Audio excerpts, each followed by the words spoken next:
जनशलाकया चक्षुरुन्मीलितं येन तस्मै श्रीगुरुवे नमः।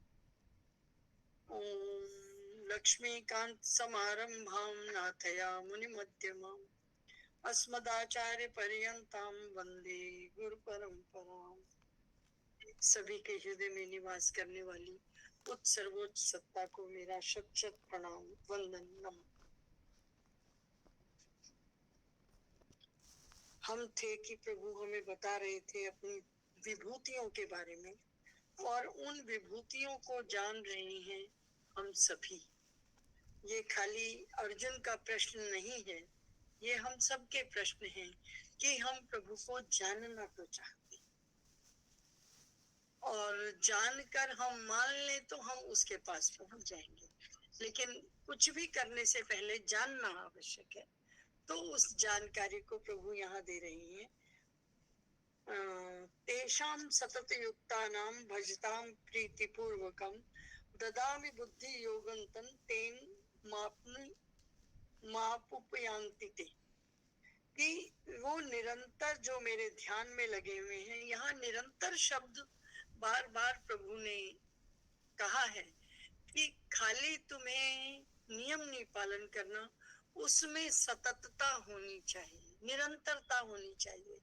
ये नहीं है आज कर लिया, कल सो गए, परसों फिर कर लिया, फिर चलो आज छोड़ो, आज कुछ खाने चलते हैं, परसों फिर कर लिया। तो ऐसे भक्ति नहीं होती। भक्ति में अपने इष्ट के प्रति इतना समर्पण होता है कि उसमें सतत की भावना आती है। और कहा यहाँ तक जाता है कि दो राम राम बोलने के साथ, जो दो राम के बाद अगला दो राम बोलते हैं, राम राम राम राम, इन दोनों के बीच में जो सांस आई वो खाली ना जाए, उसमें राम नाम की सीमेंट लग जानी चाहिए। इतने भी समय को की महत्ता है, और उस समय में भी कुछ होना चाहिए। तो तेषां सतत युक्ता नाम भजताम प्रीति पूर्वकम ददामि बुद्धि योगम तम येन मापनुयांति ते। वो कहते हैं कि जो इस तरह से मुझे प्रेम पूर्वक निरंतर सतत जो मेरा भजन करता है, उनको मैं तत्व ज्ञान रूप योग देता हूँ, और इससे वो मुझे प्राप्त हो। अब प्रश्न उठता है कि निरंतर उनकी भक्ति करने से बिना पाए भी क्या तत्व ज्ञान मिल सकता है? ये श्लोक तो यही कहता है कि मिल सकता है, कि निरंतर यदि प्रभु का ध्यान करते रहे, प्रभु की सृष्टि में प्रभु को देखते हुए प्रभु के साथ बरते, तो हमें अवश्य ही तत्व ज्ञान रूप प्राप्त हो जाता है। तो प्रश्न उठता है, क्या आज तक किसी को मिला? हम तभी समझते हैं ना जब पहले भी कभी हुआ हो। हाँ, मिला। आप उनको देखो, शबरी जी को, उन्होंने कभी तत्व ज्ञान को प्राप्त करने का प्रयास नहीं किया। जब से उनके गुरुजी बता के गए, उस दिन से उन्होंने केवल झाड़ू लगाया और रोज प्रतीक्षा में उनके लिए फल निकाल कर रखी। इसके अलावा उन्होंने कुछ नहीं किया। उनको कोई ज्ञान देने वाला वहां था भी नहीं। और इतने के बाद जब उन्होंने प्राण त्यागे हैं अपने, तो वहां वर्णन आता है कि उन्होंने योग शक्ति से प्राण त्यागे थे, ब्रह्मरंध्र से उनके प्राण निकले थे। ये योग शक्ति उनको कब और किसने दी? प्रभु के साथ जो निरंतरता उनकी बनी थी, जो प्रभु की भक्ति में उन्होंने हर समय झाड़ू लगाई थी, जो प्रभु की भक्ति में उन्होंने ये भी नहीं देखा कि मैं हर फल को जूठा करके रख, एकात्मता की सीमा है ये, कि उसको बिल्कुल नहीं लगा और वो जूठे बेर ही खिला दिया उसने। इसी में उसको योग आ गया। तो ऐसा होता है। तो जो यहाँ कहा ददामि बुद्धि योगम तम, कि मैं उसको ज्ञान योग दे देता हूँ, बुद्धि योग दे देता हूँ, उसको तत्व ज्ञान दे देता हूँ, ये सही बात है। उसको वो तत्व ज्ञान हो जाता है। दूसरा उदाहरण, ये हिरण्यकश्यप का, कह रहे तेरा भगवान कहाँ कहाँ है, जल्दी बता। क्या सब जगह है। छोटा सा बालक है, वो कोई बहुत बड़ा नहीं है, छोटा सा बालक है, उसको कुछ बनाना नहीं आता, उसकी कोई ऐसी उसकी गति नहीं है, उसको किसी ने कुछ सिखाया नहीं है, केवल निरंतर भक्ति करता है। और हिरण्यकश्यप ने पूछा क्या इस खंबे में है। उसने देखा इतना गरम लोहे का तख्ता है, उसके ऊपर ये चींटी चल रही है। बोले हाँ इसमें भी है। अरे इतने गर्म तवे पे तो चींटी चल नहीं सकती, चींटी चल रही है तो भगवान है ही तभी चल रही है, चींटी मर जाती है तो। हाँ है। तो ले तेरा भगवान, लोग उसी में से आ गए और उसकी भी गति हुई। और उस बालक के उसमें तो यहाँ तक कथा आती है कि उसको भगवान विष्णु ने अपना शंख छुआया और शंख के छूते ही उसको पूर्ण ज्ञान की प्राप्ति हो गई। और उसने क्या स्तुति की है उस समय भगवान की। किसने सिखाया उसको, इतना ज्ञान इतनी मुखरता तो उसमें थी ही नहीं, वो कहाँ से आए। तो मात्र दर्शन के या प्रभु का निरंतर ध्यान करने से बुद्धि योग आता है, ये तो हम बहुत सारे उदाहरणों में देख सकते, एक बहुत सारे। किसी भी उसको लें, जितने भी बालक हैं या जितने भी ऐसे लोग हैं जिन्होंने कभी कुछ नहीं किया, केवल प्रभु को याद रखा, तो प्रभु वहां थे। वो खाली प्रभु थे नहीं, बाद में उन लोगों ने स्तुतियां की हैं, बाद में उन लोगों ने वैसे काम किए हैं, किसी किसी ने वैसे देह त्यागी। तो उससे हमें पता चलता है कि जो ये श्लोक है वो ठीक कह रहा है कि जो निरंतर प्रभु को प्रभु के साथ बरतते हैं उनमें बुद्धि योग मैं देता हूँ। और फिर वो कहते हैं तेषाम तेषामेवानुकंपार्थम अहम ज्ञानजम तमः नाश्याम्यात्म भावस्थो ज्ञान दीपेन भास्वता। वो कहते हैं कि हे अर्जुन, उन पर अनुग्रह करने के लिए मैं उनके अंतःकरण में स्थित हुआ स्वयं ही उनके अज्ञान जनित अंधकार को प्रकाशमय तत्व ज्ञान के रूप में दीपक के द्वारा नष्ट कर देता। जो अज्ञान है, ये मैंने आपको परसों से परले दिन भी बताया था कि वस्तुतः प्रभु तो हमसे दूर नहीं, प्रभु मैथों दूर नहीं, मेरा भी कसूर नहीं, देखन वाली अखा च देखने दा नूर नहीं। प्रभु तो हमारे पास ही है। पहले वो दिव्य दृष्टि तो आए, उस दिव्य दृष्टि के लिए प्रयास करो ना। प्रभु तो हमसे दूर है ही नहीं, बस एक गुरु तत्व आना चाहिए, जो गुरु गुरु गुरु, जो इस अंधकार को पीछे करता जाए। ऐसा कोई गुरु, इस गुरु तत्व के मिलते ही ये अंधकार दूर होने वाला है और प्रकाश है। और वो प्रकाश क्या है, ज्ञान का प्रकाश है। टॉर्च जला के प्रकाश होता है वो प्रकाश नहीं है। जब हम ज्ञान की बात करते हैं तो हम प्रकाश की बात करते हैं, क्योंकि उस प्रकाश में अज्ञान का अंधेरा दूर होता है। और उस अज्ञानता को दूर करने के लिए बहुत आवश्यक है कि एक तत्व हमारे साथ, भक्ति तत्व हमारे साथ, उस भक्ति तत्व को प्राप्त करने के लिए प्रयास किया जाए। कुछ एक तत्व तो प्राप्त करोगे ना, तभी तो आगे चलोगे। तो वो कहते हैं कि हे अर्जुन, उनके ऊपर अनुग्रह करने के लिए मैं उनके अंतःकरण में स्थित क्यों रहता हूँ भाई? इसलिए रहता हूँ कि वो हर समय मुझे ही बरतते हैं, सब में मुझे ही देखते हैं, और वो जितने भी काम करते हैं मेरे लिए करते हैं। जब वो मच्चित करता मदगत प्राणा हो जाते हैं तो वो हर काम मेरे लिए करते हैं। और जब वो मेरे लिए करते हैं तो उनके अंतःकरण में मैं स्वयं स्थित होता हूँ। अंतःकरण में तो हर किसी के स्थित है भगवान, इस बात से कोई ये ना लगा ले कि हृदय में रहते हैं। प्रभु ने कहा है अंतः हमारे अंदर रहते हैं। अंदर में अब कोई कहे कि हृदय में है कि सिर में है कि पैर में, ऐसे नहीं, हमारे अंदर है। जिस समय वो हमारे अंदर नहीं रहेंगे ये कुछ भी नहीं। और जब वो हमारे अंदर हैं तो वो अंतःकरण का अर्थ हृदय से नहीं लेना चाहिए, हमारे भीतर है ऐसा लेना चाहिए। और हमारे भीतर प्रभु हैं ये तो हम सभी जानते हैं। तो प्रभु ये क्यों कह रहे हैं कि मैं उनके अंतःकरण में स्थित हो जाऊं? कहने की जरूरत क्या है? ये तो हम सभी जानते हैं कि जिस समय अंदर का प्रभु चला जाएगा फिर तो हम भी नहीं होंगे। अगर हम हैं तो वो प्रभु है, ये भी एक मानने का तरीका है। लेकिन वो ये कहते हैं कि मैं खुद उनके अंदर के अज्ञान जनित अंधकार को दूर करता हूँ और प्रकाशमय रूप तत्व ज्ञान को देता हूँ। किसको? जो पिछले श्लोक में बताया, सतत युक्ता, जो निरंतर मेरी भक्ति में लगे रहते हैं, जो निरंतर मेरे से ही बरतते हैं, जो निरंतर मेरा ध्यान करते हैं।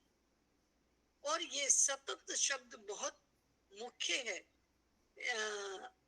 इसी को भक्ति योग के 12वें अध्याय का पहला श्लोक है, एवं सतत युक्ता ये भक्ता स्वाम पर्युपासति तेषाम नित्याभियुक्तानाम।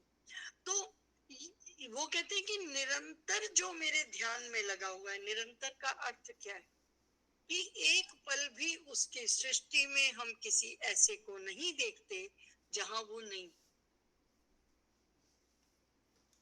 आसान नहीं है, लेकिन जो ऐसा देखता है, प्रभु कहते हैं कि उसको मैं अंदर अंतःकरण में दिखाई देता हूँ। अंतःकरण में हर किसी के हैं ये हम सबको पता है, लेकिन जो हमारे अंतःकरण में है वो हमें कैसे दिखेगा? हम अपनी मुट्ठी को हाथ से नहीं पकड़ सकते। हम अपने मतलब अपनी आंखों से अपनी आंख को नहीं देख सकते। तुम कहोगे शीशे में देख सकते हैं, शीशे में आप अपनी तस्वीर देखते हो, आपको नहीं देखते। उसमें राइट और लेफ्ट का पंगा आ जाता है।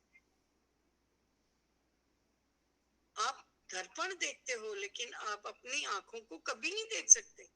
आपकी आंखें सब कुछ देख के आपको बताती हैं, लेकिन आप अपनी आंखों में कुछ नहीं देख सकते। कोई दूसरा देख सकता है, आप नहीं देख सकते। लेकिन प्रभु ये कहते हैं कि जो निरंतर मेरे अंदर लगे हुए हैं उनको मैं अंतःकरण में दिखाई देता हूँ। क्यों? क्या क्यों दिखाई देता हूँ? क्योंकि मैं उनमें अज्ञान रूपी अंधेरे को दूर करके ज्ञान रूपी प्रकाश डाल देता हूँ। जो अभी पिछले उसमें कहा कि जो मुझे निरंतर भजते हैं मैं उनको ज्ञान योग देता हूँ, उनको प्राप्त नहीं करना पड़ता, मैं देता हूँ। उसी बात को यहाँ स्पष्ट किया कि मैं उनके अंदर रहता हूँ और मैं उनको दिखाई देता हूँ। फिर अब इतना कहने के बाद प्रभु अर्जुन को अंदर से एक भक्ति आई है। उस भक्ति में अर्जुन ने उनकी स्तुति की है। आइए उस स्तुति को पहले पढ़ते हैं और फिर उसके बारे में जानते हैं। ये 6-7 श्लोक है, मैं एक साथ पढ़ती हूँ। अर्जुन उवाच परम ब्रह्म परम धाम पवित्रम परमं भवान पुरुषं शाश्वतं दिव्यं आदिदेवमजं विभुम् आहुस्त्वं ऋषयः सर्वे देवर्षि नारदस्तथा असितो देवलो व्यासः स्वयं चैव ब्रवीषि मे सर्वमेतद्ऋतं मन्ये यन्मां वदसि केशव नहि ते भगवन् व्यक्तं विदुर्देवान् दानवाः स्वयमेवात्मनात्मानं वेत्थ त्वं पुरुषोत्तम भूतभावन भूतेश देवदेव जगत्पते वक्तुमर्हस्य शेषेण दिव्या ह्यात्मविभूतयः याभिर्विभूतिभिर्लोकान् इमांस्त्वव्याप्य तिष्ठसि कथं विद्यामहं योगिंस्त्वां सदा परिचिन्तयन् केषु केषु च भावेषु चिन्तयोऽसि भगवन्मया विस्तरेणात्मनो योगं विभूतिं च जनार्दन भूयः कथय तृप्तिर्हि शृण्वन्तो नास्ति मे मृतम्। अब अर्जुन को कुछ ज्ञान हुआ, अर्जुन के ध्यान में कुछ ध्यान आया और अर्जुन को कुछ समझ, उसकी चेतना में कुछ आया, कहाँ से चला था और कहाँ पहुंचा। अब उसके शब्दों को आप देखें कि वो ये कहते हैं कि आप परम ब्रह्म हैं। पहला श्लोक कि आप परम ब्रह्म हैं, फिर आप परम धाम हैं। अब वो प्रभु की विभूतियों को अच्छे से जान गया है। उस अच्छे से जानने में वो कह रहा है कि आप परम ब्रह्म हो। 12वां श्लोक, आप परम धाम हो और पवित्र हो, परम पवित्र हो, खाली पवित्र नहीं, परम पवित्र। अर्थात परम ब्रह्म मतलब आदि मान लिया उसने। पवित्र धाम, परम धाम आपका जो रहने का स्थान है, उससे आगे कुछ भी नहीं है। और जो आप पवित्र हो, उस पवित्रता के भी आगे कुछ नहीं।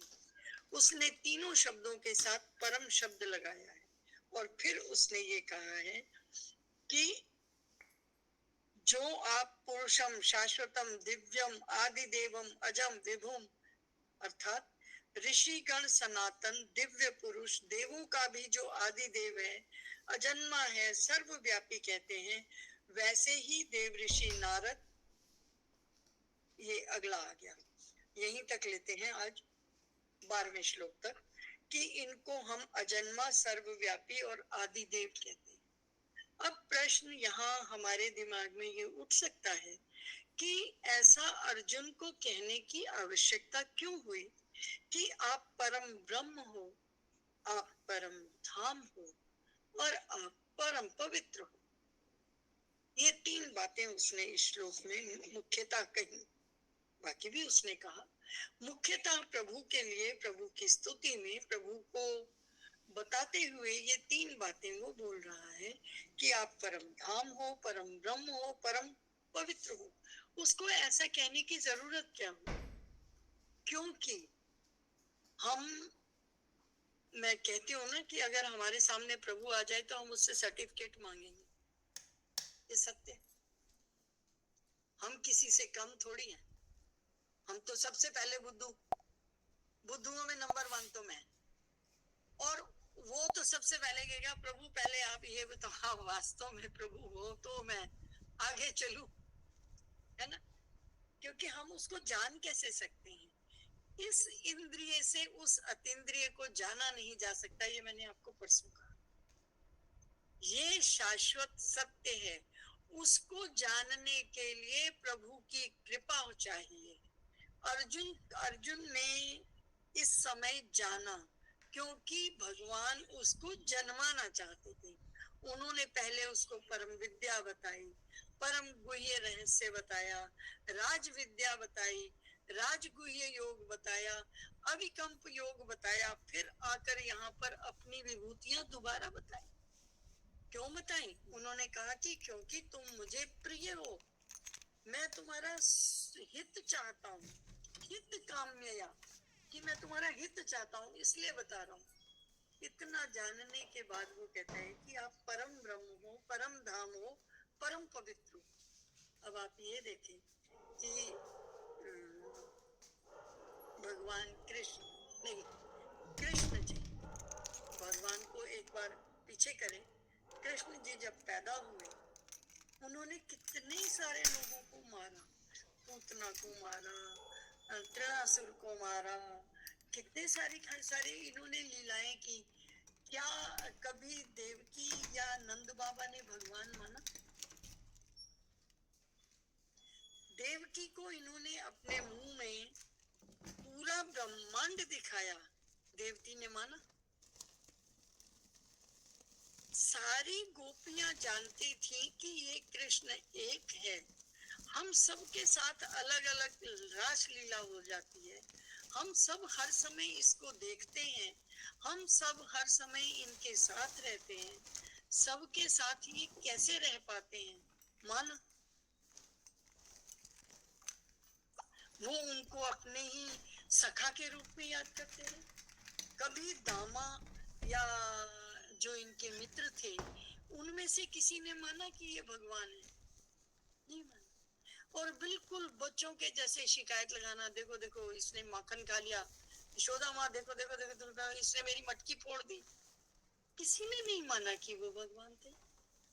सब गोपियों को सिखाने के लिए उन्होंने 11 साल का बच्चा नहीं 5-7 साल का बच्चा, उसने अगर वस्त्र हरण किए तो उसके पीछे शरीर देखने की तो भावना, उसके पीछे ये समझाने की भावना थी कि तुम ये कहते हो कि पानी के अंदर हमें कोई नहीं देख रहा, तो पानी का देवता क्या कर रहा है? जल देवता है, ये सबको जानते हो, और तुम इसमें निर्वस्त्र होकर चली जाती हो। जल देवता कुछ कर रहे हैं कि नहीं कर रहे? तुम कपड़े बाहर उतार के रखते हो, अंदर तक जाती हो, उतनी देर में तुम्हें कोई देखता है कि नहीं देखता? ये 10 दिशाएं क्या कर रही हैं? ये आकाश क्या कर रहा है? ये भी तो एक भूत है, तत्व है। उसको बताने के लिए फिर उन्होंने बाद में यही कहा ना कि तुम बाहर निकलो और मेरे को पहले जय करो। तो तब उनको शर्म आ गई। तो बोले अगर मैं यहाँ नहीं हूँ तो क्या तुम्हें कोई और नहीं देख रहा? तुम ऐसे काम ही क्यों करते हो? निर्वस्त्र आए क्यों पानी में? तो ये हमें सीख दी गई। और वास्तव में बड़े बुजुर्ग हमारे कहते थे, मेरी माँ तो कहती थी, वो कहती है कि बेशक हम एक गुसल खाने में ही नहाते हैं, लेकिन हमें कभी भी अगर कुछ भी ना हो तो कहती है कि चाहे एक धागे की तांद रख लो, लेकिन नहीं नहाना चाहिए। वो मतलब बहुत स्ट्रिक्ट थे इस मामले में कि वो ये कहती थी कि नहीं तो नहीं। और उनका भी मानना उसके पीछे, और कोई ये कहे कि क्या एक तांद से वो हो जाता है, तो सीता मैया ने भी रावण से अपने बचाव के लिए एक तिनका ही रखा था। क्या वो तिनका उन दोनों के बीच में दीवार बन गया था? ये सारी दीवारें हमारे मन की होती हैं। अगर हम किसी से भेद रखते हैं, भेद रखने का अर्थ है अगर हम किसी से बात करते हुए दूरी बनाना चाहें तो वो खड़े खड़े वहीं पे दूरी बन जाती है। और जिससे हम मिलना चाहते हैं उससे हम फोन के ऊपर भी मिल लेते हैं और वो गले लगने जैसा होता है। और आमने सामने खड़े हुए भी हम दीवार रख के बात कर सकते हैं। ये हमें समझाने के तरीके कि तिनका बीच में रख के बात की कि तुम जुगनू और मेरा पति तो सूर्य। सीता मैया ने कहा ना, जिस पर तो वो इतना क्रोधित हो गया, उसने चंद्रहास निकाल ली, लेकिन फिर अंत में उसकी पत्नी ही आड़े आई कि तुम एक स्त्री को मार के बहुत बहुत बड़े वो बन जाओगे। क्या क्या तुम्हारी यश का क्या होने वाला है? पत्नी तो यश के लिए बहुत हैं पुरुषों के, पतियों के। तो उसने क्या किया, तुम्हारे यश का क्या होगा, तुम क्या कर रहे हो? तो उसने छोड़ा। तो कहने का भाव कि हम ये जो छोटी छोटी चीजें हैं, इन सब चीजों से क्या किसी ने भगवान के भगवानत्व को देखा नहीं? कंस को मार दिया, क्या पता नहीं चला ये भगवान है? उनके आने से पहले तो तुम कह रहे हो तारनहार आएगा, ये करेगा वो करेगा, जब उसने कर दिया तो वो साधारण बालक हो गया। किसी ने माना वो भगवान था? अगर मान लेते तो जरासंध इतनी लड़ाई नहीं करता, इतनी बार लड़ाई नहीं करता, दोनों ही काम नहीं हुए। उनको छोड़ो, क्या देवताओं ने मान लिया कि ये भगवान है? जब गोवर्धन उठाया था कितने छोटे थे उम्र के, छोटे बालक ही थे ना। और छोटे बालक ने अपनी कनिष्ठ उंगली के ऊपर गोवर्धन उठाया, उस समय क्या इंद्र ने माना ये भगवान था? देवताओं ने नहीं माना, उन्होंने वो बादल भेजे जो प्रलय के समय आते हैं। ये तो वर्णन आता है कि प्रलय के समय जो बादल भेजे जाते हैं कि अब इस धरती का मटिया मेट हो जाए, उन्होंने भगवान नहीं, बालक कृष्ण के हाथ से गोवर्धन के समय उन्हें हराने के लिए या अपनी पूजा को फिर से, अपनी प्रतिष्ठा को पुनर्प्रतिष्ठित करने के लिए उन्होंने वैसे वाले बादल भेज दिए। भगवान तो उन्होंने भी नहीं माना, और ब्रह्मा जी ने नहीं माना कि वो भगवान है, नहीं तो वो बालक के ले जाते, ले गए ना बालक। इसलिए अर्जुन को यहाँ कहना पड़ा कि मैं मानता हूँ आप परम ब्रह्म। आप चलो, ये हो गई आपके द्वारका मथुरा और इधर की बात। आप यहाँ आ जाओ कृष्ण के दरबार, हरिओम, दुर्योधन के दरबार, धृतराष्ट्र के दरबार में आओ और आप ये देखो कि जिस समय ये संधि का प्रस्ताव लेकर गए, इन्होंने अपना रूप दिखाया। क्या दुर्योधन मान गया कि ये भगवान है? और उस समय भी जो इनके मामा थे, उसने क्या कहा कि आज उसने अपना ये जो मायावी रूप दिखाया, मायावी कहते हैं राक्षसों की उस विद्या को, जिस विद्या से वो अपना रूप बदल पाते। मायावी अर्थात जो है नहीं, माया जो नहीं है वो यहाँ है, वो माया है। जो माया के साथ, जो वास्तुतः नहीं है लेकिन आपको दिख जाए, आपको वो दिखाने में सफल हो पाए, वो मायावी है। और जादूगर भी इसीलिए कुछ मायावी के, मतलब जादूगर का एक पर्यायवाची मायावी भी है, क्योंकि जो वस्तुतः वो दिखाता है वो करता नहीं है। वो मजे में पैसे दिखा देता है, मजे में बकरी बना देता है। अगर वो इतना ही बना सकता है तो घर बैठ के अपना गुजारा तो कर ही सकता है, फिर उसे ये जादू दिखाने की जरूरत है? वो तुमसे पैसे ही लेता है ना, तो वो अगर पैसे बनाने आते तो वो अपने घर में बैठ के बना ले। वस्तुतः वो बनाता नहीं है, वो आपके इंद्रिय के देख, जैसे आंख कितनी देर में नई चीज को पकड़ कर जान पाती है, उससे जल्दी उसको बदल देता है।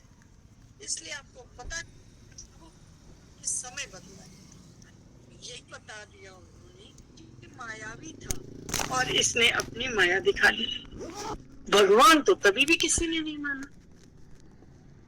अपने मतलब पूरे विराट स्वरूप को देखने या समझने, क्योंकि कृष्ण ने यही तो कहा था कि तुम मुझे बंदी बनाना चाहते हो, एक बार मुझे छू तो लो, आंख से ही छू लो। और उन्होंने अपना तेज दिखाया और उस समय सब कहने लगे कि ये मायावी है। तो उनको भगवान तो किसी ने भी नहीं माना। थोड़ा और आगे चलो, इतने साल तक अर्जुन समेत सारे भाई, कितना बड़ा कुनबा उनके साथ रहा, किसको परम धाम की सूझी? युधिष्ठिर भी स्वर्ग तक ही है, नहीं सूझी ना। तो भगवान तो उनको किसी ने भी नहीं माना। तो यहाँ अर्जुन ये दिखाना चाहते हैं, ये बताना चाहते हैं कि जो मैंने आपको कहा, शाधिमाम त्वं प्रपन्नम, कि मैं आपकी शरण में हूँ, मेरी पात्रता है, मैं आपकी शरण में हूँ, ये पक्का है। आप मुझे मेरा प्रेयस्कर नहीं श्रेयस्कर बताइए, ये पक्का है। और इस पक्के के साथ मैं तुम्हें ब्रह्म मानता हूँ। श्री कृष्ण गोविंद हरे मुरारी, हे नाथ नारायण वासुदेव। श्री कृष्ण गोविंद रे मुरारी, हे नाथ नारायण वासुदेव। और आप ये देखो, इतने भाव तक आने के बाद भी प्रभु ने जब अपना विराट रूप अगले अध्याय में दिखाया है, तो पहले उसको नेत्र दिए हैं। इतने के बाद भी वो देखने के काबिल नहीं था। आप इसकी भक्ति की पराकाष्ठा देखो यहाँ पे। बहुत धन्यवाद, अच्छी तरह समझा देते हो। इतना तो हमें कभी समझ में आना ही नहीं। इतनी चाहे जितनी मर्जी गीता पढ़ ले, आप तो एक एक उसको पूरी व्याख्या से हमें पता लग जाता है कि हाँ ये चीज यहाँ होनी चाहिए। बहुत बहुत धन्यवाद आपका। बहुत बहुत आप लेट हो जाते हैं, हमें यही हो जाता है कि आज दीदी छुट्टी कर। नहीं, मैं ऐसी छुट्टी मेरा इरादा नहीं होता। मैं